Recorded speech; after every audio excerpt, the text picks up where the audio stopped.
Hello everyone, দেখুন এসছি বেলকনিতে। এখন ছলা দেখাবো। ছলা এই দেখুন, ছলা ধরেছে, দেখেছেন? এই দেখুন একটা, এই দেখুন একটা, দুটো,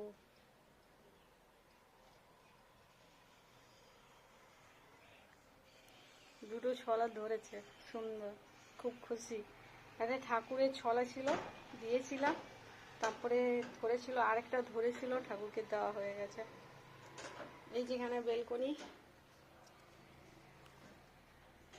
এখানে অপরাজিতা শুটি এই গাছটাই হয়। এখান থেকে হনুমানে নিতে পারে না, এগুলো খেতে পারে না, বাকি সব হনুমানে খেয়ে নেয়। প্রচুর হয়েছিল, আমি তুলে তুলে রেখেছি অনেক। এখানেও ধরেছিল, এদিকে বাইরের দিকেও ধরেছিল। এই দেখুন শুকোতে দিয়েছি।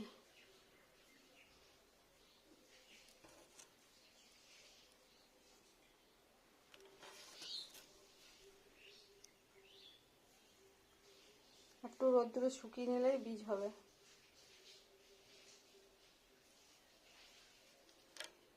আরও অনেক তুলেছি আমি, এর আগে অনেক পেকে পেকে এসছে, ফেটে পড়ে যায়, ওই জন্য তুলে তুলে শুকিয়ে নিই, তারপরে ছাদে পুঁতেওছি। দেখাবো ভিডিওটা আগেরগুলো। আরও কিছু রয়েছে এখনও, সেগুলো নিয়ে নিলাম।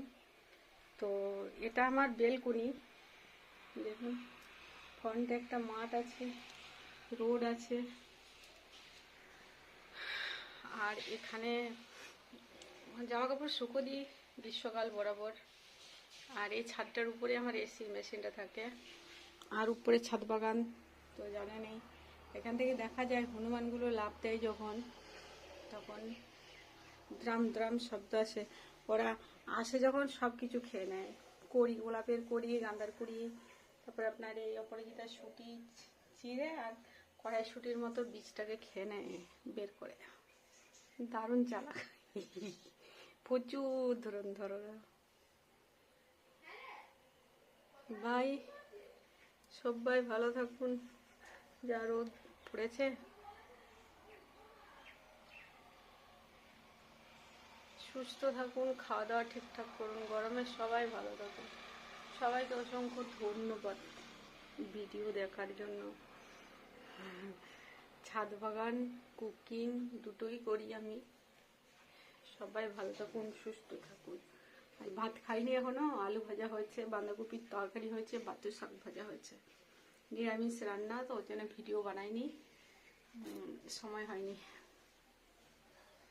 দেরি করে রান্না বসিয়েছি তো কি করে হবে।